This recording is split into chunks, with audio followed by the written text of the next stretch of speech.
online so that you can know what I'm talking about and in what order. So first I talk about units squared, and then I talk about the reasoning for the area formula of any rectangle, that is, length times width.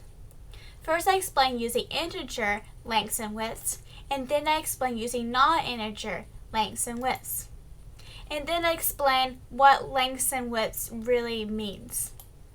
And then I give the reasoning for the area formula of a square, which is a type of rectangle. So here I can talk about unit squared. What does that mean? Well, it means that if you have a length of 1 unit and a width of 1 unit, we call the area 1 unit squared. And that is how we give units to area. Let's talk about the area of this rectangle. So here we have a length of 1 unit and a width of 1 unit, and so the area of this orange section would be 1 unit squared. And so on for this one, this one, this one, this one, this one, this one, and this one. And so we have 9 unit squares in this orange section. And so the area of this orange section is 9 units squared. And so on for this section, and for this section. Now to figure out the total area of this rectangle, we add up all the areas of each row. And that would be 4 times 9 units squared, because the definition of multiplication is repeating addition. Now that 4, that was the width of this rectangle. And the area of this rectangle is 4 times 9 units squared. And so we can know that we multiplied the length and the width to figure out the area of the rectangle. Let's now talk about the area of this rectangle where it has a non-integer length and a non-integer width, and to make sure that the formula of length times width still works in this case. Now you may wonder, what do I do about the area of this orange section? It is not a unit squared. It seems to be something different, and so how do I figure out the area of this? Well, suppose you had 3 of these side by side. Well, you would know that you have a length of 1 unit and a width of 1 unit, and so the area of all 3 of these would be 1 unit squared. And so just the orange bit would be 1/3 of a unit squared.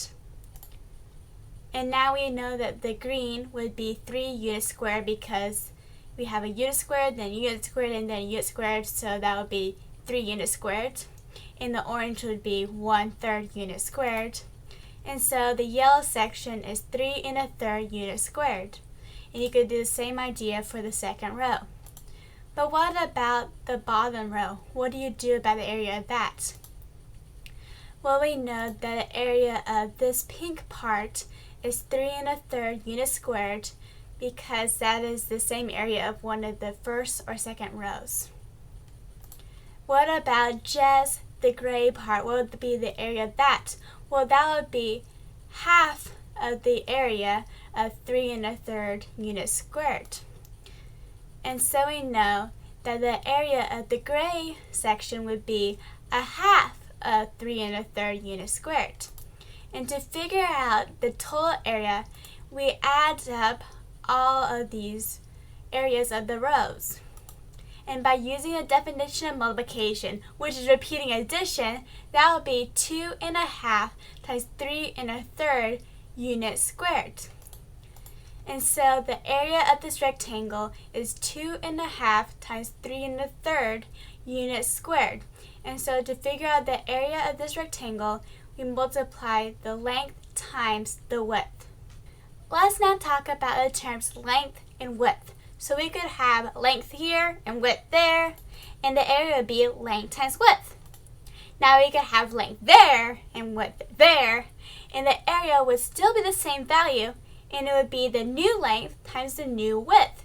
Why is that? It's because of commutative property multiplication, which I explained in a previous set of videos, and hopefully in the description of this video. Now, why length width? Couldn't we have base heights?